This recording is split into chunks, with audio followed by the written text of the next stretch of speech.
Hello and welcome to the Daily News Simplified, the why, what, and how of newspaper reading. Today we will discuss the Delhi edition of The Hindu newspaper dated 6th June 2018. Let's start. There is an article on page number 1 and there is an editorial on page number 8. Now these are in news because June 5th is celebrated as the World Environment Day. And India was the host for the World Environment Day, which was celebrated yesterday. The theme for this year's World Environment Day was Beat Plastic Pollution. Now, this topic falls under the General Studies paper 3 of the mains examination under the topic Environmental Pollution, Degradation and Environment Impact Assessment. Under this article, we will try to learn about the events and the pledges that were taken on this day. Also, we will try to analyze India's framework to discourage the use of plastics, which is mentioned in the editorial on page number 8. And finally, we will have a look at the provisions in the Constitution which deal with the environmental issues. Previously, there have been questions which are asked based on plastic pollution. For example, in 2002, a question was asked about plastic hazards. And in 2005, a question was again asked about the polythene as a pollutant. The news article on page number 1 has the following information. So let us look at this information from the mains point of view and some of the important information from prelims as well. So the first article says that the World Environment Day is celebrated on June 5th. It is an important date from prelims point of view. Now the theme of this year's World Environment Day was Beat the Plastic Pollution. It says that India produces about 25,000 tons of plastic waste. Now, there were many important events that were celebrated yesterday. And in these events, Prime Minister highlighted the need for effective plastic waste management. And he said that an unclean environment hurts the poor and the vulnerable the most. Further, a delegation of European Union embassies adopted a green pledge on this day. They issued a statement to discontinue the use of plastics, including plastic straws, stirrers, cups, water bottles in their embassies and switch to eco-friendly material. These plastic articles which are mentioned here are actually known as single-use plastics.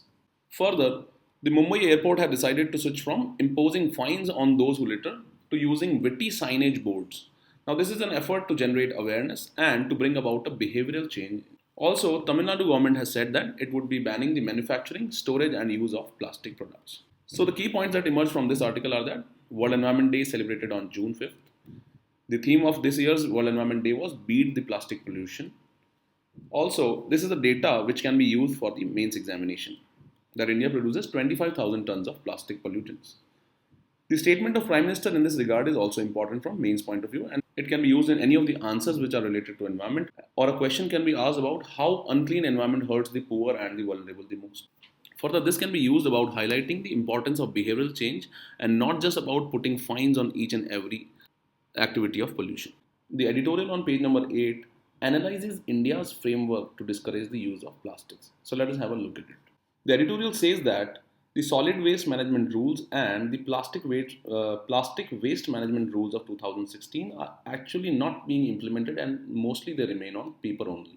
Further, the editorial says that the state governments have showed little concern towards the single-use plastics like straws and stirrers, etc. Now, according to government's estimate, about 60% of the 25,000 tons of plastic waste is being collected daily. Now, this means that about 10,000 tons of the trash is being released into the environment and a lot of it is going into the sea. Further, the Ganga, Brahmaputra and Meghna river system is actually on the UN map for polluting the oceans by the plastic pollution. And the effects of plastic which finds its way into sea are that they threaten marine life and the well-being of people, as microplastics are now found even in drinking water. So the key points that emerge out of this are that solid waste management rules and plastic waste management rules of 2016 are not being implemented properly. Secondly, the state governments have not shown any concern towards the single-use plastics like straws and stirrers. Also, most of the plastic waste that is generated daily is finding its way into seas and oceans. India's major river system, the Ganga, Brahmaputra and Meghna rivers, are adding to the plastic pollution into the oceans. And finally, the microplastics and plastics have adverse effect on marine lives and they are finding their way into drinking water as well. The editorial highlights some of the issues with the plastic management framework of India. Now, the article says that the plastic waste management rules actually require the manufacturers of compostable bags to get a certificate from the Central Pollution Control Board. Now, despite these rules, counterfeit products are entering into market. That is, they are not complying with the plastic waste management rules. Also, the editorial highlights that local bodies which are actually mandated to manage the plastic waste have not been successful in fulfilling their responsibilities. Further, the state level monitoring committees that are provided under the rules have not been made accountable till date. So, these are some of the issues with the plastic waste management rules that have been highlighted in the editorial. The editorial further provides that what should be done to manage this haphazard situation. So, we will have a look at it. The editorial finally concludes that it should be ensured that the Environmental Protection Act 1986, which is the overarching law that enables anti-pollution rules, be issued. And once the rules are issued, they should be implemented in letter and spirit. Further, the editorial says that regulations should stop the manufacturing of single-use plastic articles, for example, the carry bags or cutleries, and it should encourage the use of biodegradable materials. So the editorial highlights India's framework related to the use of plastic, and it also analyzes the gravity of the plastic pollution situation in India. Further, the editorial analyzes some of the issues with the present framework which is related to the management of plastic waste. And finally, the editorial provides what needs to be done to solve this situation. Now, since World Environment Day has been celebrated in India, let us also have a look at how the Constitution deals with the issues of environment.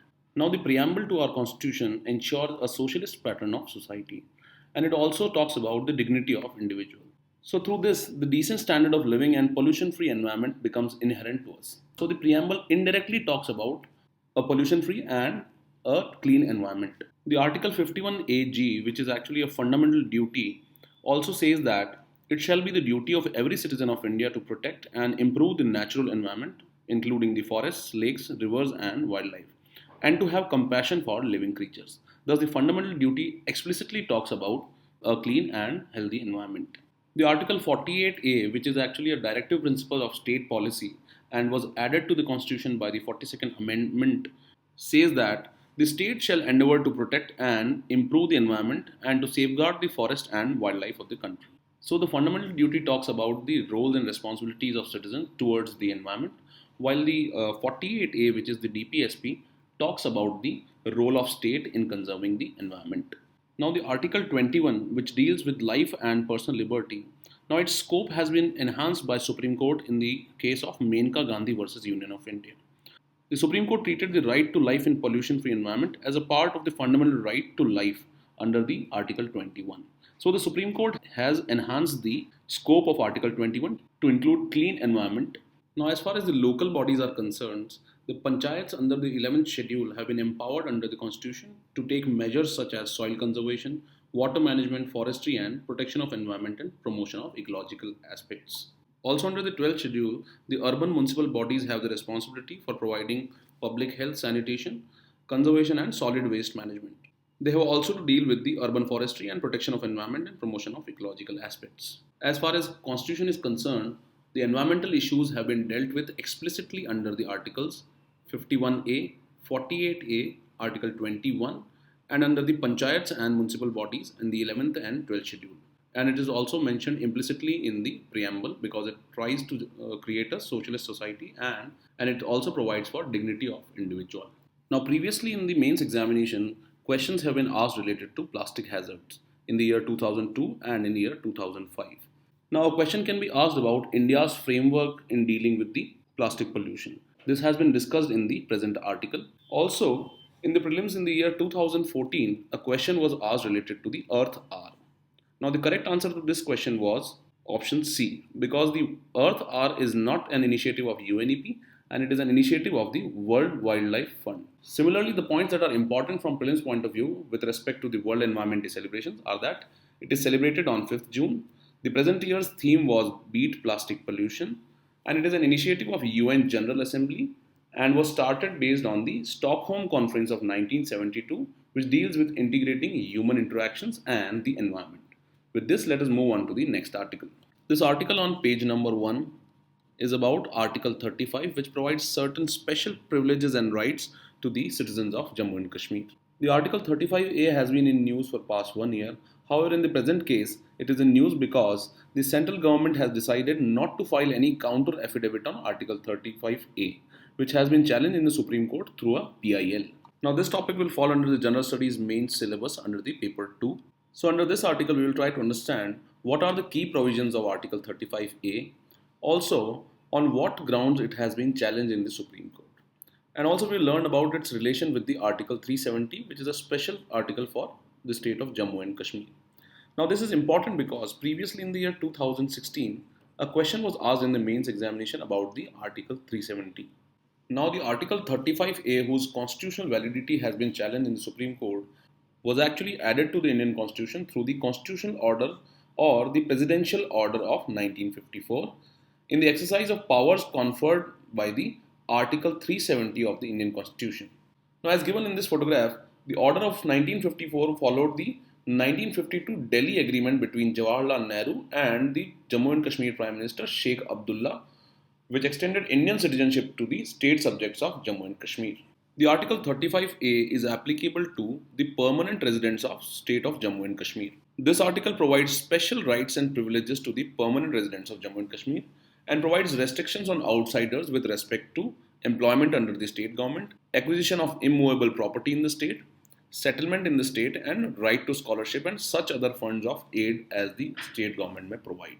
So as mentioned in the picture, Article 35A bars a non-J&K resident from buying property in the state and ensures job reservation, and the state decides who are the permanent residents of the state. So about Article 35A, we have understood that it was added to the Constitution by the Constitutional Order of 1954 and it is applicable to the permanent residents of the state of Jammu and Kashmir.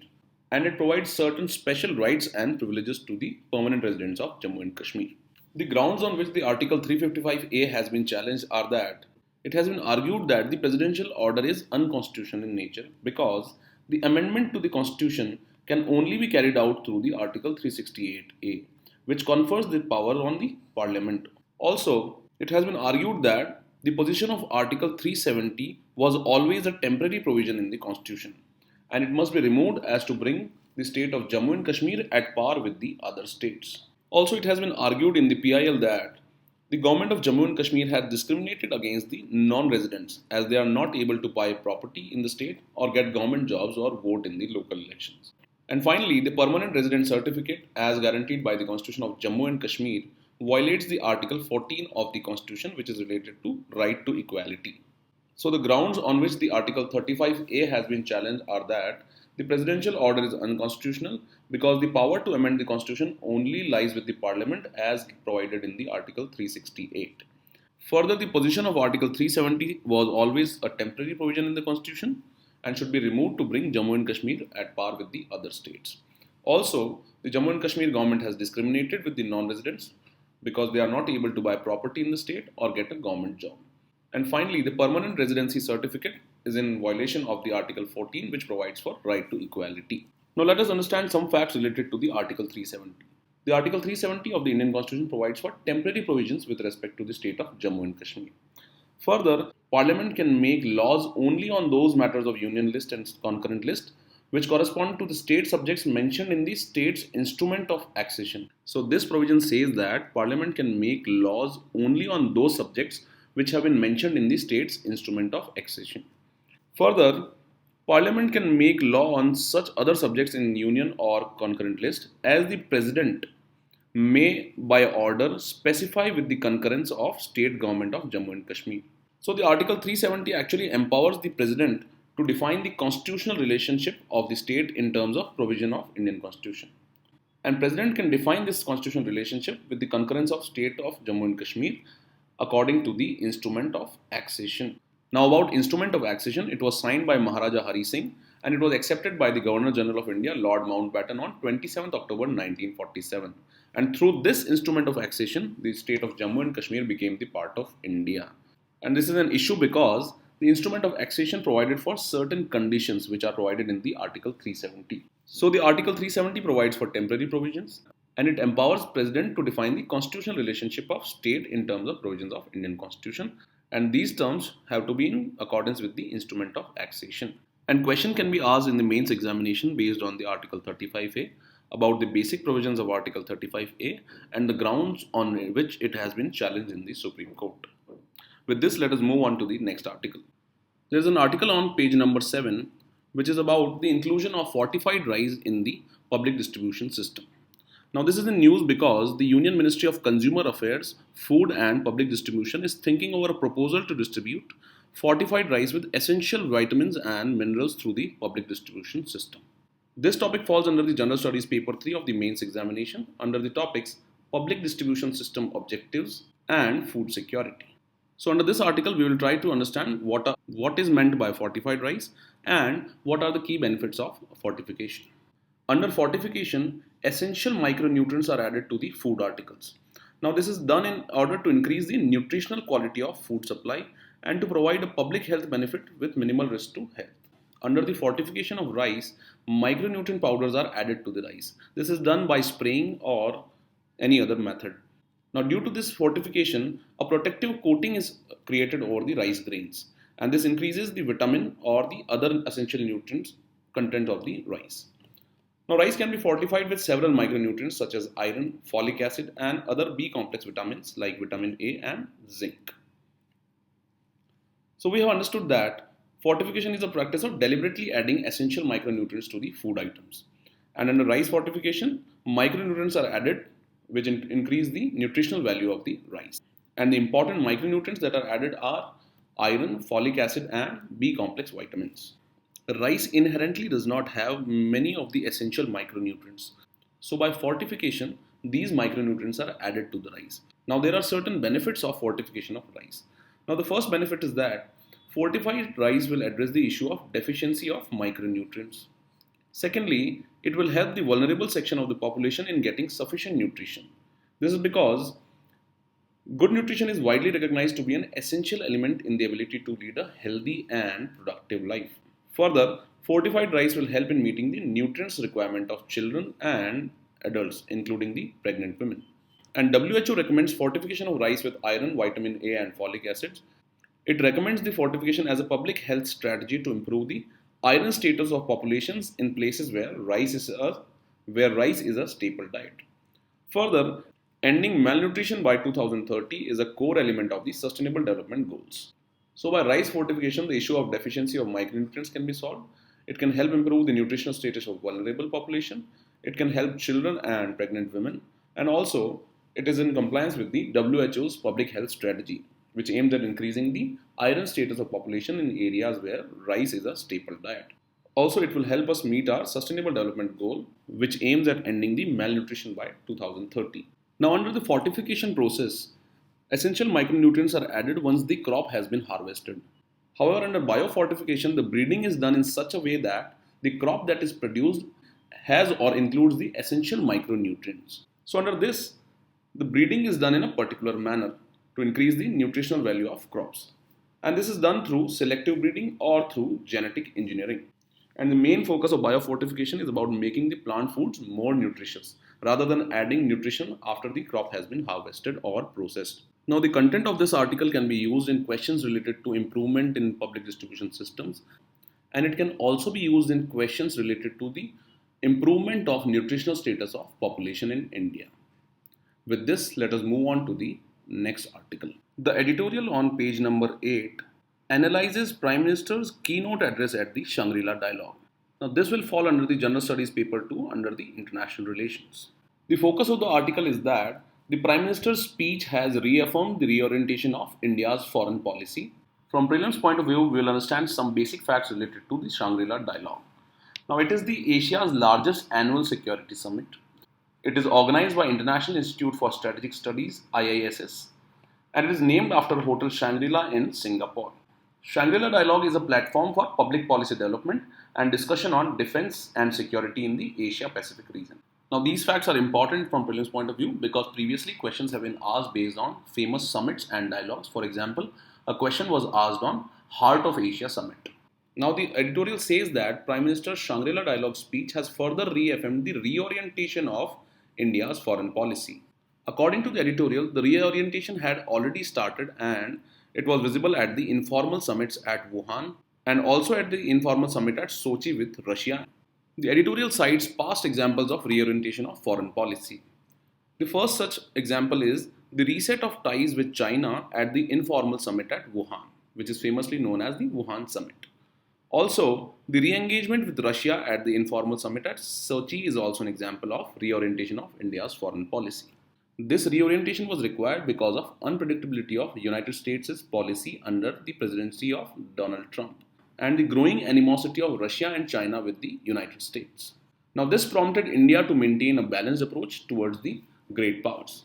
The editorial further says that although India has started reorientation of India's foreign policy, there are signs that India's foreign policy has a sense of continuity. We will have a look at it. Highlighting the continuity in foreign policy, the editorial says that India continues to maintain its strategic autonomy in foreign policy. This is visible in the refusal of India to abide by the US sanctions on Iran.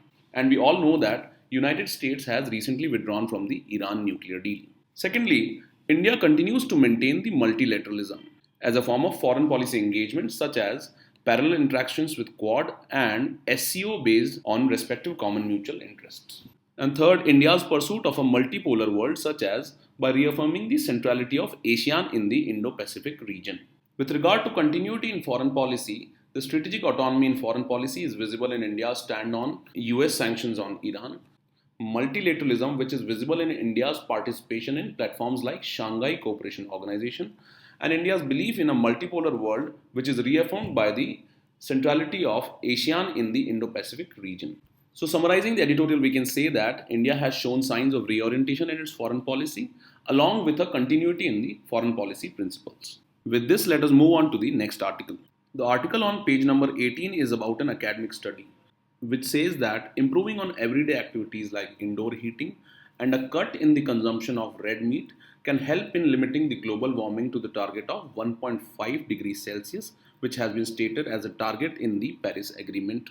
Now, this topic will fall under the General Studies paper 3 under the topic Environment, and we will have a look at some of the important points discussed in the article. The article says that an improvement in energy efficiency of everyday activities of human beings, such as traveling and device use, can help in following ways. First, it can help in limiting the global warming to the Paris Agreement target of 1.5 degrees Celsius. Further, it will help in improving the living standards in the global south, which means the developing and the underdeveloped countries. And finally, it will help in fulfillment of the United Nations Sustainable Development Goals in the underdeveloped and the developing countries. The article also highlights the ways to improve energy efficiency. It says that social and behavioral changes which emphasize on energy efficient measures such as a reduction in consumption of red meat. Further, the article says that technological innovations such as innovative buildings will help in improving energy efficiency. Also, policy support for energy efficiency and low carbon development, such as for electric cars, will help in energy efficiency and will help in achieving the targets of Paris Deal and the United Nations Sustainable Development Goals. Now, the reduction in consumption of red meat is particularly important because it affects biodiversity adversely. This is because to feed the cattle which is used for red meat, a lot of plantation has to be removed and the crops which are consumed by these animals are grown. This leads to a decrease in the biodiversity. Also, this adds to greenhouse gases like methane.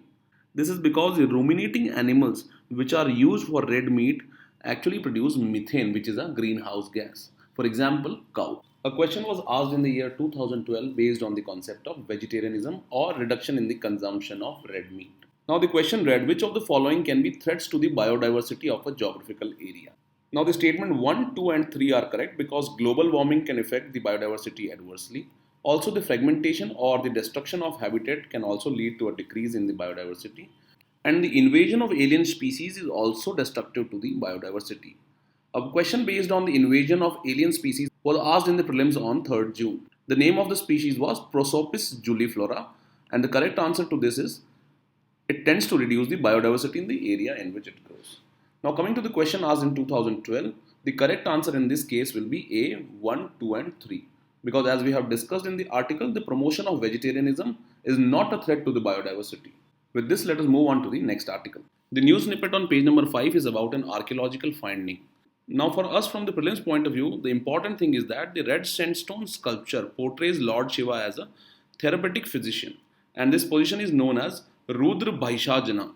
This is important from prelims point of view because in the year 2012, a question was asked about the Bhumi Sparsh Mudra of Lord Buddha. The correct answer to this question was B. So one should remember the Rudra Bhaishajana Mudra. and what is conveyed in this sculpture. With this, we have come to the end of today's discussion. For more DNS videos, subscribe and press the bell icon. Now let us move on to the question for the day.